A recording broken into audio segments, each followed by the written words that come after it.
Hello guys, and welcome to my new episode called Radical Astrology.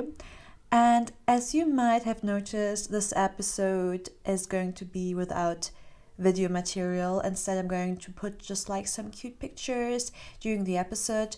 And basically because I am recording this during a full moon in Scorpio, and like her Scorpio energy can make you sometimes feel a bit, I'm in my luteal phase right now, I'm not feeling so well, and I still really wanted to record this episode, and so I was like, okay, the easiest way for me would either be like not record an episode this week, or like just record an episode without like me filming myself, because if I have to film myself, I have to get ready, okay?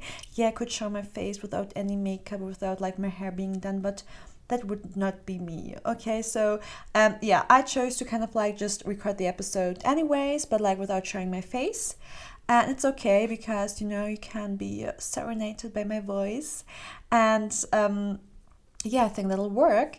And so this episode is going to be about the astrology of May, and it is coming out on the 3rd of May, but I will start talking about the energies of the full moon in Scorpio.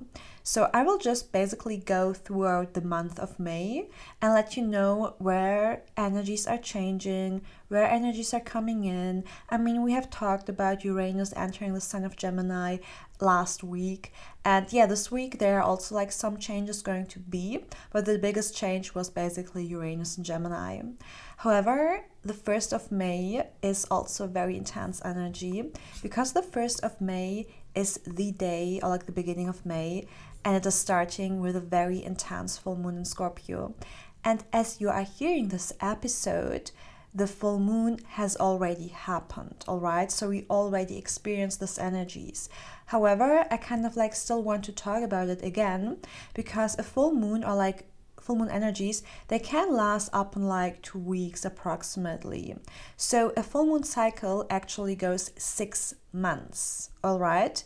But the most intense area is going to be around the next 2 weeks, and you have to think of it a bit like everything in astrology has a cycle, and the full moon has kind of like a couple of cycles. So the biggest cycle of each full moon is the 6-month cycle, and it starts with the full moon in any sign. For example, here we do have the full moon in Scorpio, and in 6 months, so in a half a year during Scorpio season, we will have the full moon in the sign of Taurus. So right now we are in Taurus season with the full moon in Scorpio, and in 6 months we will be in Scorpio season with the full moon in Taurus. So things are kind of like, ending or culminating until that point. So this is why a full moon and a new moon can have a 6-month cycle. At the same time, the intensity of the full moon can definitely be felt over the next days. And so I want to talk a bit about the energies of this full moon and what it can mean for you even after the full moon happened. So Scorpio is a very intense sign. It represents intensity, it represents passion. It is the 8th sign of the zodiac, so it is one of the signs who is more about like observing things. It is a water sign. It is fixed water during a fixed season, meaning we have here a lot of fixed energy. And fixed energy basically means we are in the mid of a season. So right now we are in the mid of Taurus season, all right? So we are in the mid of spring, meaning that spring is represented by an energy, or like the fixed spring, the mid of spring wants us to stay in that like very like earthy kind of like things are starting to bloom again, and when they are starting to bloom again, they are already having their flowers, okay? So with Aries season, things are starting to bloom again, and then with Taurus season, we are already seeing the flowers. So we want to stay in that kind of like energy, right? This is like what fixed seasons are about. They're about like wanting to stay in your comfort zone. So imagine this, we are in Taurus season right now, we want to stay in our comfort zone, and then the Scorpio full moon is kind of like being activated, and Scorpio is kind of like the opposite of Scorpio also wants to stay fixed because it wants to stay in control, but it is not about being in the comfort zone. Like for Scorpio, Like for Scorpio, the fixed energy is all about, like the fixed autumn is all about maintaining control. Okay, and for Taurus, the fixed energy is about maintaining comfort. So when Taurus and Scorpio are in the full moon and they are clashing, it is about transforming or getting out of your comfort zone and wanting still to have control. But this is a clashing energy because Scorpio might want to keep control but is not able to have control. So Scorpio is going to push you out of your comfort zone. And you might have been in a way, or like in a season where you felt like the things you are currently having are okay. They're maybe not good, but they're maybe not as bad. All right, so Taurus can stay in the comfort zone even though the comfort zone is not reaching its full potential it could be. So what Scorpio is doing right now, it is making you uncomfortable. Okay, it is shedding light. Like a full moon is about the culmination of events. It's about the culmination of emotions. So it is shedding light onto your wounds and it is triggering them. And it's shedding light onto the things in your life you kind of like have no control over. Or you kind of like want to have control in those areas of life. All right, and then Scorpio is kind of like triggering those aspects, and it is now like pushing you out of your comfort zone and kind of like making you it's kind of like in a like very triggering way, pushing you out of your comfort zone. But with Scorpio, which is like a very nice energy, it is the alchemist, it is the transformer. So by shedding light onto the things that are not good for you or that are triggering you or that are your wounds, your trauma, whatsoever, you kind of like are forced to step out of your comfort zone. You are forced to confront those areas of your life, and then later on you can transform them, and by feeling uncomfortable, reaching a new point of life, like a new point of comfort zone or a new point of new level in which you can become better or get better things. All right, like personally, for example, today is the 1st May and I went out on a protest, and I was already, oh my God, it's a full moon. Like full moons and political things are never going well together. So what happens when there's a full moon and you go on a protest? The protest is going to be very visible. Okay, it's very visible. And if things are very visible, they can be very chaotic. And we weren't many people, we were like 25 people, and 4 of us got actually arrested by the police, and not in a like very like gentle way. There was very strong police brutality going on. And this is also Scorpio, it's about losing control over your body. So what happened was the 4 people who got arrested, they were like losing control over their body, and the police were kind of like putting them on the streets whatsoever. It was like really we were like losing control as a demonstration or as a protest, and the police was kind of like very brutal towards the crowd and towards specifically those 4 people being arrested. So now what you think is like, you would be like, okay, why is this happening during a full moon? What does this full moon wants to teach us? And on one hand, what it teaches us, it sheds light onto the police brutality. It sheds kind of like light onto how the police as an instrument or as an actor of the state is actually operating against the population, and it's like operating for the state. This is like one thing. It sheds light on the injustice happening. On the other hand, on a personal level, it can also shed light onto like how maybe the protest was not organized well enough, because what happened was after those 4 people were arrested, we realized we did not have any contact of a lawyer.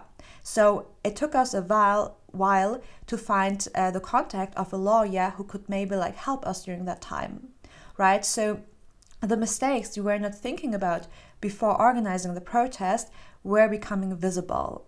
Another thing was, for example, we realized, the demonstration or the protest was way too small. Like if a protest is very small, it becomes very vulnerable, right? 24 people on a protest is literally like nothing. So another thing is like to think about, we were like us not being many people made us like more vulnerable, because then the police kind of like really has a stronger power over the people. So, the Scorpio full moon basically shed light on the protest, but it shed also light on the injustice. So it's like a different way to kind of like shed light onto things in a very like harmful way. So people have more awareness for organizing another protest, but also having more awareness about like how the police is dealing right now with the people who are protesting. So this is like a very important factor about like Scorpio full moon, like shedding light onto things in a very like harmful way. Like with Scorpio, it's always going to be about pain. Scorpio is never never gentle with you. Scorpio wants to trigger you, because only if you get triggered, you are getting out of your comfort zone. So what's going to happen for you, like for the next weeks specifically, or like for the next 6 months even, think about like how you felt during the Scorpio full moon. You know, we always try to do manifestations and journaling on the full moon, right? But it is sometimes important to also think about like the days after, because on the full moon, you experiencing the full moon. So me personally, I could not do like any journaling today because I was on a protest. So I was experiencing the culmination of events. I was experiencing this full moon energy. So it's actually sometimes better to like reflect this full moon energy a couple of days after, so you kind of like already know what happened on the full moon. So this is why it's good for you actually, since I'm talking about the full moon, like just reflect what happened for you on Friday, and think about like, you know, what emotions you felt whatsoever, and how you can kind of like use this to get out of your comfort zone for the next weeks or like for the next 6 months whatsoever. Okay, so that's like one thing. Another thing like which happened also on that day, but is also going to affect us a bit more in the next days, is that Mercury is conjuncting Chiron. So Mercury was conjuncting Chiron on that day, which can kind of like create a triggering of verbal communication, because Mercury is the planet which represents our mind. So it is the planet which represents basically everything like we talk about or we think about.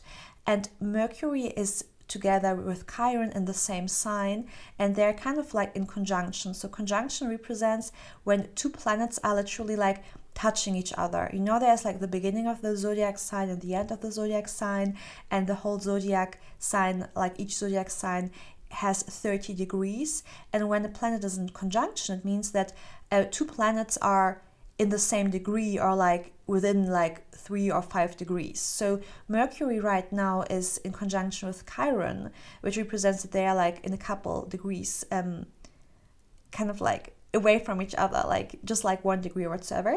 And the conjunction also started on Friday the 1st May, but you're still going to feel it. And it represents being hurt, like Chiron represents a wound within your mind and within your like verbal actions.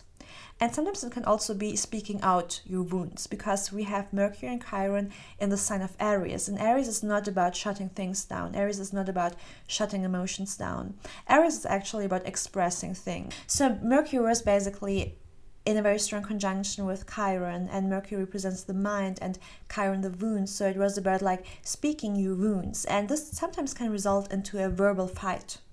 Right? And now it is the 3rd May, and Mercury just entered the sign of Taurus.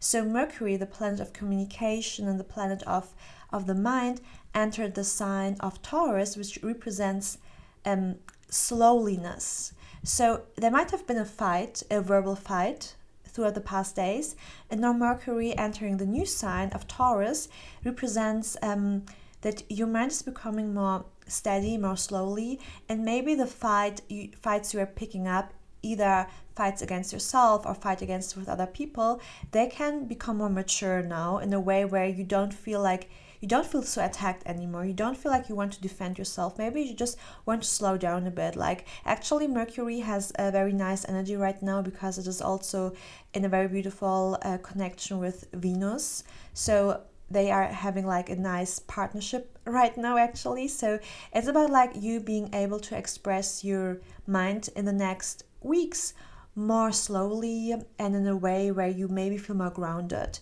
So it's actually a good time for you if you want, for example, to learn a skill or to learn something which is aesthetically pleasing for you, and also something which stimulates your mind.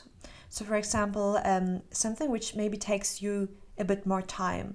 Let's say you want to learn how to draw, or you want to learn how to sing, or you want to just take some time for yourself and be more creative, or maybe even taking care of your finances. Like, it doesn't have to be a creative thing. It has to be a thing which is Venusian.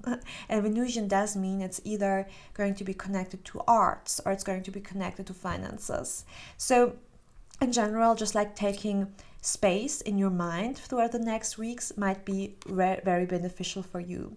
Like with Mercury entering the sign of Taurus, like this kind of like need of survival with like your mind and trying to do everything fast is not as beneficial right now. It's better to become more aware of how you can take things a bit more slowly and process things a bit more slowly and do that.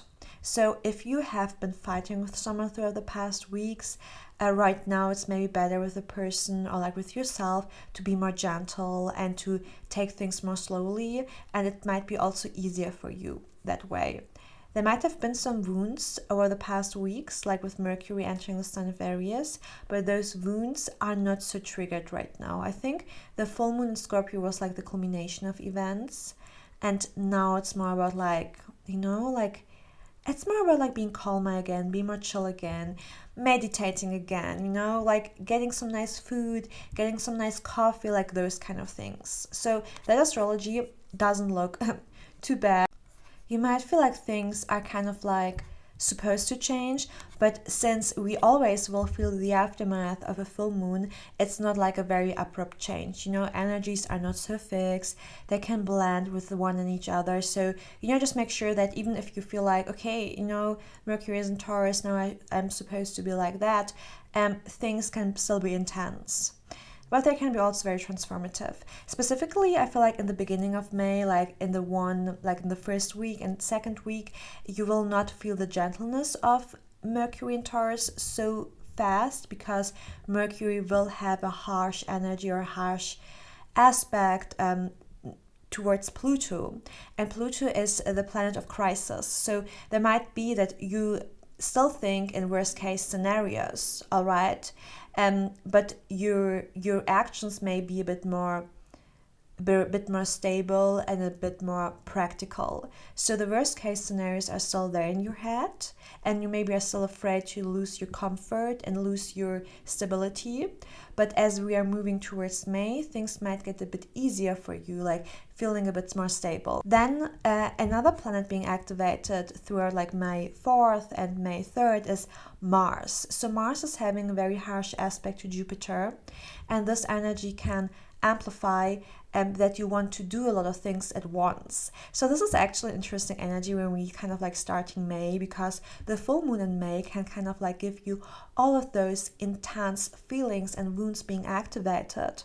And then Mercury kind of like wants to be a bit more practical, but the same case is still afraid of stepping into instability.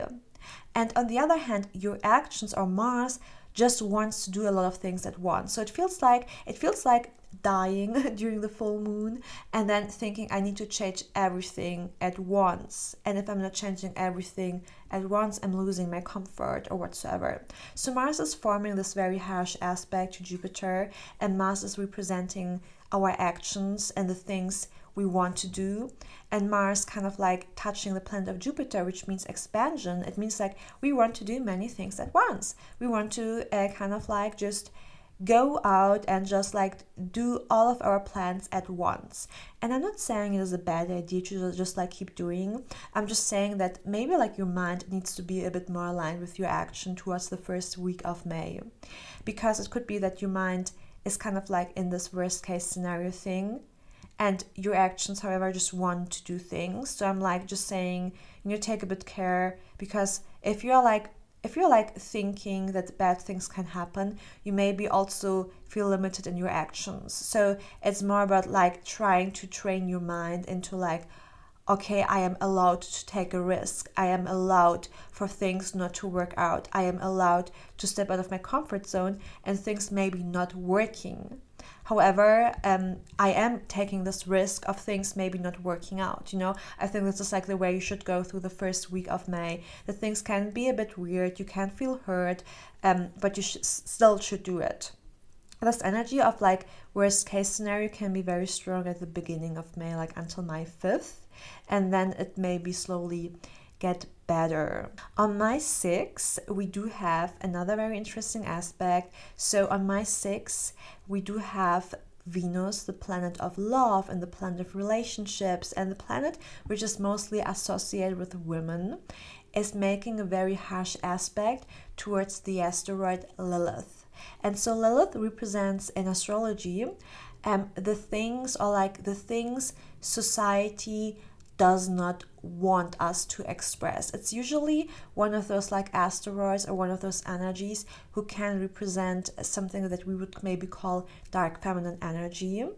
And this is like an energy where Lilith kind of like wants, or is kind of like representing the things, the femininity we are suppressing in ourselves.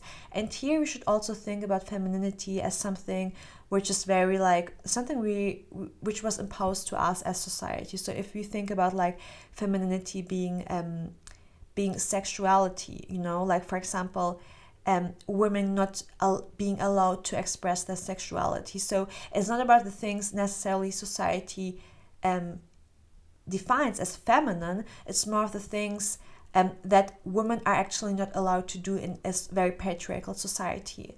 And now Lilith represents everything that we suppressed within us. So when Venus, the planet of like femininity actually, or of women, and the planet which represents desire and love and a pleasure, is opposing, like an opposition means having a very harsh aspect with the asteroid which represents suppressed femininity, it kind of like can represent that during that time, like during the week starting with 5th May, like during that, the very first week in May, it can be that we feel like we finally, or we are forced to express our deepest desires more aggressive and actually communicate more. So it's a very nice, it's like a couple of days. It's not a very like long energy, but it's like starting within the first week of May, so with the 4th May, and then throughout that week that we might want to express that more. So it's actually a very nice week if you want to kind of like reflect onto the things you are like suppressing, and you can express them during that time. But it could also be that you might be seen as more aggressive from the outside perspective. So for example, you go to work and you wear like a very short skirt, and then people will be like, you know, talking about that. Like things like that could happen throughout the first week of May, but it's a very nice week to kind of like express your suppressed femininity more and be more proud of that. At the same time, we will have the moon being in the sign of Capricorn during that week, so it might add towards the like girl boss energy, I would say, even though I'm not a fan of that, but still I think sometimes it can be a nice energy to like step into it, so you kind of like really feel okay, this is like my girl boss energy, and in this week I'm allowed to kind of like express the things, or I allow myself to express the things I was suppressing for a while, or I'm kind of like afraid to always show off or always express. Another thing happening on May 6th, very important, is Pluto is going to be retrograding. So the beginning of May is kind of like intense, like we're starting off the full moon in Scorpio, then Mercury is entering Taurus, and then Pluto is retrograding. So Pluto is going to retrograde until June, which is a very long time, and Pluto, similar to Lilith a bit, can also represent some things we are like suppressing within ourselves. So Pluto represents power and Pluto represents control, and it can also really represent generations in a way, right? Like Pluto is one of those like generational planets, which is not only representing us as individuals, but like more a whole generation. And when the planet is in retrograde, it means that the planet is not functioning very well. It's more like trying to get an insider perspective. So the planet is getting an insider perspective. So the planet is getting a more reflective energy. Like if you are moving direct, it means you are seeing the future, right? You are moving towards the future. But if you are moving backwards as a planet, so if you are moving basically in retrograde, you are looking at the past. So this is what Pluto is about during this month. And I feel this is actually very interesting, connecting to the Venus Lilith opposition, but also to the full moon in Scorpio, that May is about a lot about like seeing where you lost control in a way, and seeing where you kind of like are able or want to gain control again. And sometimes in order to gain control over your life again, you will first need to see where did you actually lose your control. And Pluto is making a very nice aspect during this time towards Venus. So Pluto has a very nice relationship to the planet of Venus, which is about stability and money and feminine energy as well. So actually there's this like connection between by reflecting your past wounds and your moments where you're triggered, you're actually, by doing that, you will create healthier relationships, and you will create more money, and more abundance can come into your life. This is a very long aspect, and it's going to be there for it's going to be there for a while. So I really would say use this time to kind of like reflect up in the area of your life, like wherever Pluto is retrograding in your house, to kind of like reflect in general up on the things you were feeling you had no control in, specifically when it comes to groups and bigger networks. So you might have had or lost control in an online community, or in a network within your school or your university or work, or maybe it could be also just like a relationship. It really depends like where Pluto is retrograding your house, but like this month can really bring clarity onto like the wounds you felt, right? And it is also wanting you to move forward. Like this is a very interesting thing about May. I feel like on the one hand it's all about like being reflective about your wounds or your wounds showing up, but at the same time it's all about like you gaining control again and you doing things, because the only planet retrograding during this time is actually Pluto. So it's like there's not much retrograde energy going on. The only retrograde energy is going on is the planet which makes you fear losing control. So this month is all about like you having lost control, you feel like you're losing control, and at the same time by being reflective over that energy you can gain control again over those like specific areas in your life. Then from the 6th of May towards the 14th of May, there are actually not many big changes. Of course, the planets are making some aspects to each other, but there's nothing there I'm like, okay, this is like a big thing we need to take care of. The only thing maybe on May 13th, so this is a this is a Wednesday. It's a Mercury day, but it's also like a Wednesday. This is like a day where it's actually sometimes nice to communicate. Like sometimes this is like a day where you can get lucky when it comes to communication, or you can get like some opportunities, verbal opportunities. For example, you can get an email or information or something which is going to give you luck in a way, specifically if you have energies in the sign of Taurus or in the sign of Cancer. This is like where things can be a bit lucky for you, right? But it's not necessarily like the strongest aspect happening here, but this is like, yeah, I think the next days are actually like fine. There's no big energy change happening. I think the beginning of May is like more setting the tone towards like the whole month, but it's still like, yeah, it's still like okay. However, on May 14th we will have a Mercury Sun conjunction, and this is like a conjunction with Mercury being direct. So a conjunction again means when two planets are in the same degree, in the same sign, so they're kind of like they're blending together as being like one planet, or as being like one entity.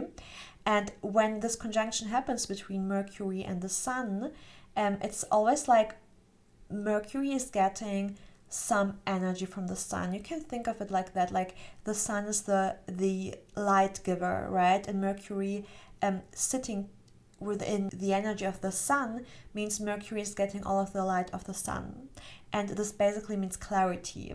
So on May 13th we have a very beautiful relationship between Mercury and Jupiter, which can give you like a new kind of information or an opportunity, or like a very nice talk or conversation whatsoever. And then on May 14th you can gain some like more clarity. And the days after, you might feel a bit tired even, or you might feel conversation is not going so well, because Mercury only gets clarity with the Sun when they're literally sitting on top of each other. The moment Mercury is distancing himself from the Sun, and the Sun kind of like burns Mercury. So basically on that very specific day, May 14th, around like afternoon, you might feel like, yeah, there's like clarity going on, or like things are kind of like becoming more clear, specifically when it comes to the area of stability, finances, money, and your true values.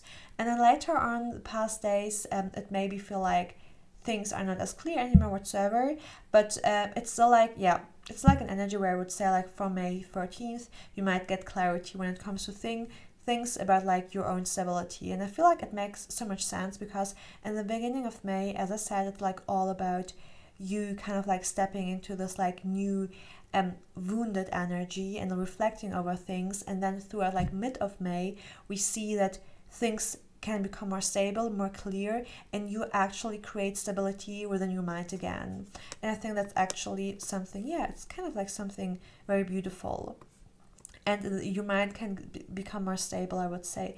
But at the same time, like 2 days after, on May 16th, we do have a new moon in the sign of Taurus, and we do have a Mars conjunction with Chiron. So just talking shortly about the Mars-Chiron conjunction. Mars represents our actions and Chiron represents our wounds. So it could be that on that specific new moon on the May 16th, that you might react impulsively based on your wounds. So before that, we had the energy there, your mind was very triggered with all the wounds. But within the mid of May, you might go physically crash out.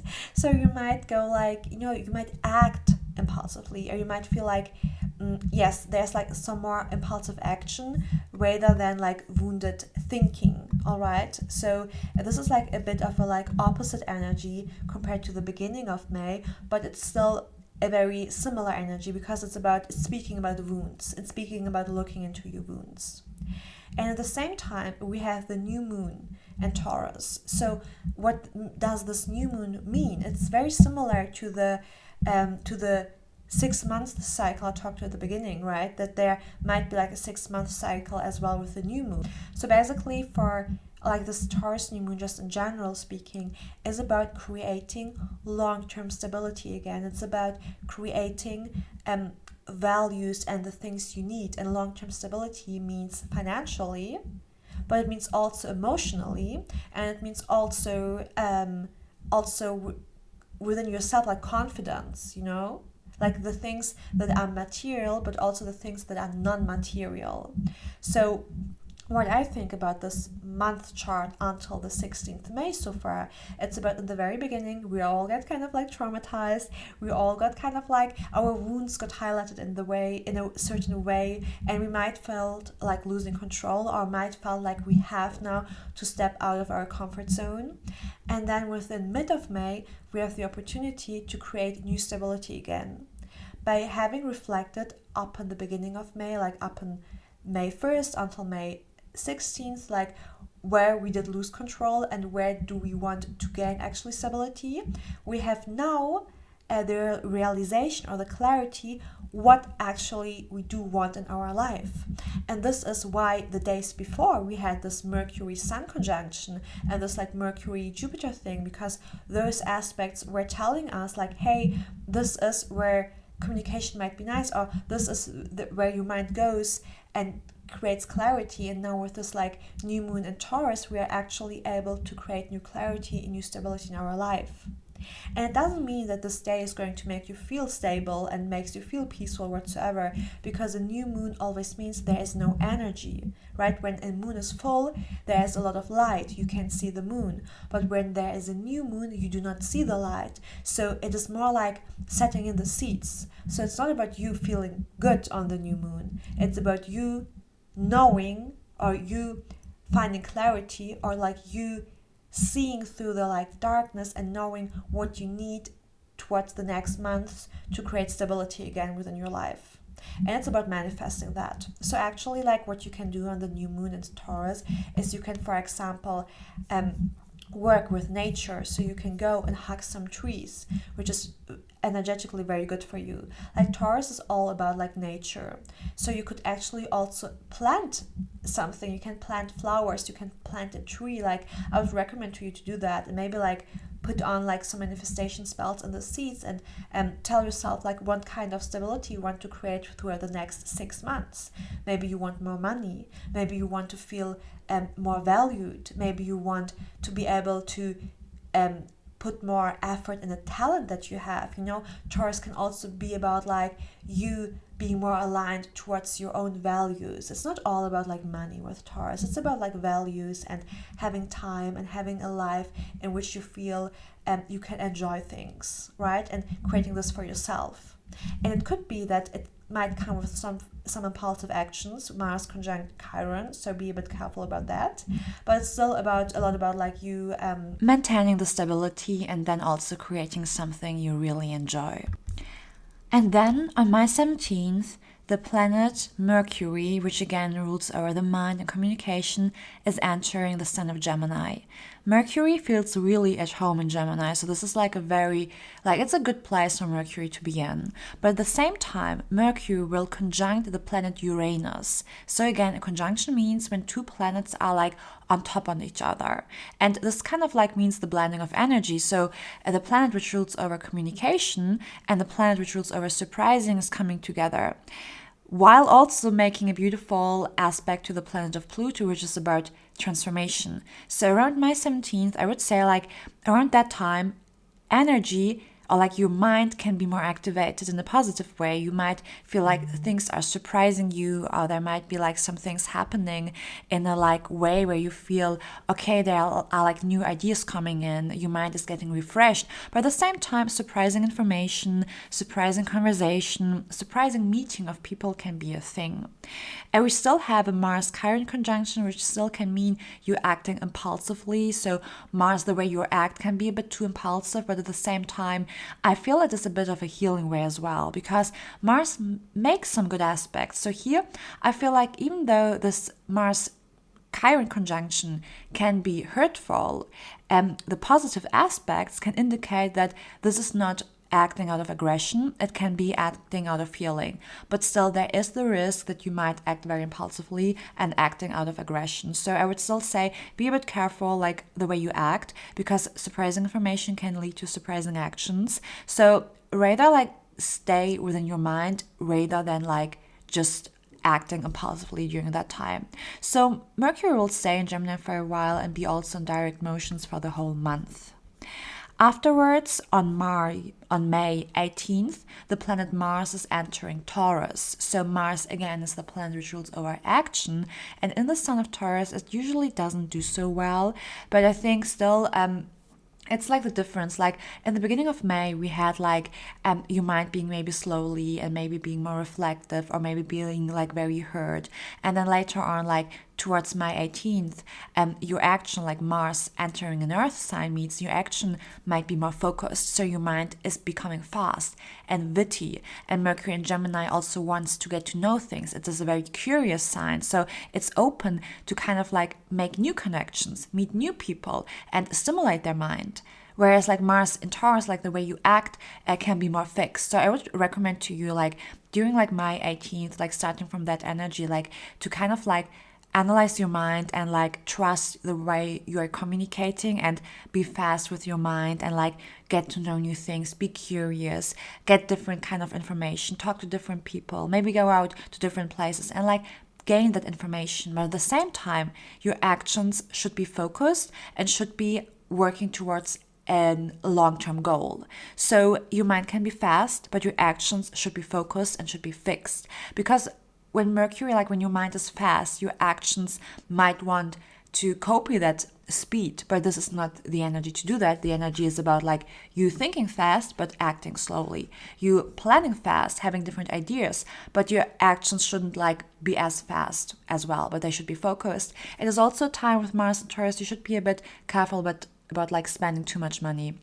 this energy can be sometimes not so good for the economy. It can be like about burning money, or like money is not so not the resource like so available at that moment. Sometimes it can also be you making money fast but also spending money fast. So there's this like very volatile energy towards money during that time as well. And then like during May 19th, Venus is also changing signs. So during that week, we have a lot of like changing of signs. So Venus was in Gemini so far, but now it is going to enter the sign of Cancer, in which Venus does do well, because Venus likes being in that like very like nocturnal passive sign. So Venus is in Cancer, wants to nurture relationships. And actually Venus and Mars are having this like nice connection going on throughout like the end of May, in which Venus kind of like wants to nurture their loved ones. It wants to nurture oneself. So it is like a great time to kind of like take time for yourself when it comes to like maintaining your routines, when it comes to like beauty, but also like you nurturing your family whatsoever. So I really feel like the way you can go out throughout May is about like nurturing your mind through your actions. So your mind is allowed to be fast, and your communication is allowed to change, and your ideas and your opinions are allowed to change. But at the same time, the way you are like spending your money and the way you are dealing with like the material world, you know, like the very tangible things, should be in a way where you nurture yourself. For example, you know, taking care of your skin, doing your skin routine, going to the gym, whatsoever, like not in an aggressive way, but in a slow way. Like I would recommend to you, like during that time, if you like either go swimming for a while, or like hug trees, or like go to yoga or Pilates, like things in which you can connect with your body again, through water, through earth, through bodily action. It's also very good from May 19th to drink a lot of water, because Venus is the sign of beauty and it's the sign of desire, and Cancer represents water. And then on May 21st, the sun is also entering Gemini. So we are heading towards Gemini season, where things are all about like experiencing things. You know, like Gemini is one of the signs which is about active energies, and air signs. So during that time, we really want to like activate our mind, stimulate our mind, and push our energy towards like being open for new opportunities to come in, but still being grounded. I think this is like the thing you need to think about, like be grounded in your energy, at the same time be open for the information coming towards you and the opportunities and the conversations you are experiencing. The sun is also making a conjunction to Uranus on May 22nd. So on that day we will have a beautiful like, or an alignment again, which is about like surprises. So during that time, I feel like surprises can come in a lot, like communication based. So for example, your mind, like really analyze your mind, analyze the conversation you have, like the everyday conversations or the everyday habits you have can lead to opportunities. So I would recommend to you, for example, to go out a lot, to meet new people, or to read the newspaper a lot, to start reading some books, like to really engage yourself with like activating and stimulating your mind, or even with your hands, like your hands being used for new things is also really good. And then we are ending May actually with a full moon in the sign of Sagittarius. So Sagittarius represents the big picture, right? And Gemini represents the small picture. So what is happening here, a full moon in the sign of Sagittarius can actually bring awareness towards the bigger picture. So again, the full moon is the culmination of events. At the beginning, it was shedding light onto like crisis and wounds, and now by the end of May, it is shedding light towards the bigger picture. So everything that you kind of like maintained or like realized throughout May, like every small conversation, every small information, everything you were kind of like picking up, like the small energies, the small things, the small details, they can lead to the bigger picture. So sometimes when we're doing things in our life, you think those like small things are all separated from each other.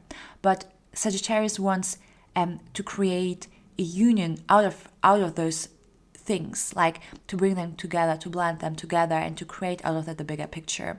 You know, people are often talking a lot about like your side quests. So I think like side quests are Gemini energy and the main quest is Sagittarius energy. But personally, I do believe that all of your side quests at one day they will come together and be part of the main quest. So really do not underestimate side quests, because they can lead to your main quest and they can actually like amplify your main quest. So yeah, I think it's like a beautiful time actually to kind of like have the bigger picture by the end of May, and maybe like also change the way you think you are and change your light as well.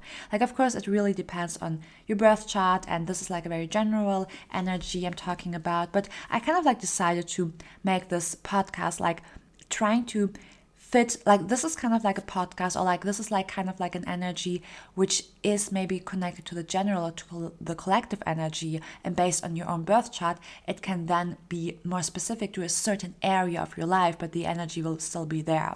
So for some people it might be in the department of law, for some others in the department of home, but because not only your ascendant or your sun sign, but also like your solar return chart, your perfection chart, like many charts are actually being part of a personal analysis, I decided to make this a bit more collective, because I do believe we are all born under the same star.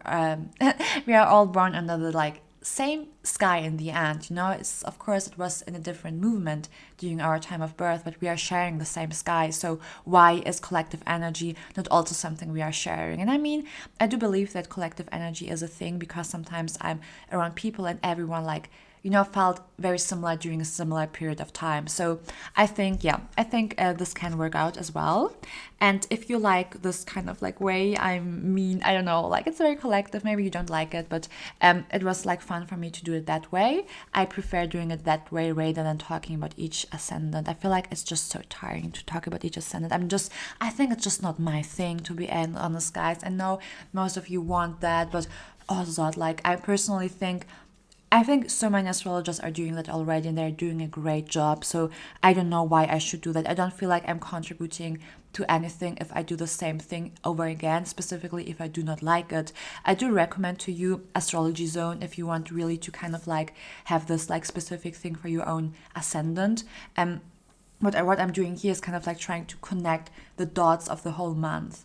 As I said in the beginning, I feel like the wounds are very reflected. And then in the mid of May, we are thinking about stability, and we are thinking about like the things we need as a human to feel stable and feel secure and safe within our life. And then later on in May, we are allowed to kind of like expand our minds again and be curious again and be like childlike again, while our actions are being stable. So it's like everything is like transforming at the beginning, unsure, unsafe, and then things are becoming like the desire of stability is becoming more prominent, and then we allow ourselves to be curious again, because our energy is grounded again, So this is what I'm thinking. And yeah, we will see. I hope you like this episode. I'm sorry for like not showing off my face. But yeah, next time, inshallah, I will like do the regular like camera thingy again. And yeah, if you have any questions, if you want, I don't know, like any ideas for the podcast formats, I think about like making soon a Q&A and like making soon like some things more podcast like. But yeah, for now it's just this podcast. And yeah, I wish you a very beautiful May. I wish you a very beautiful energy, and see you in 2 weeks. Bye bye.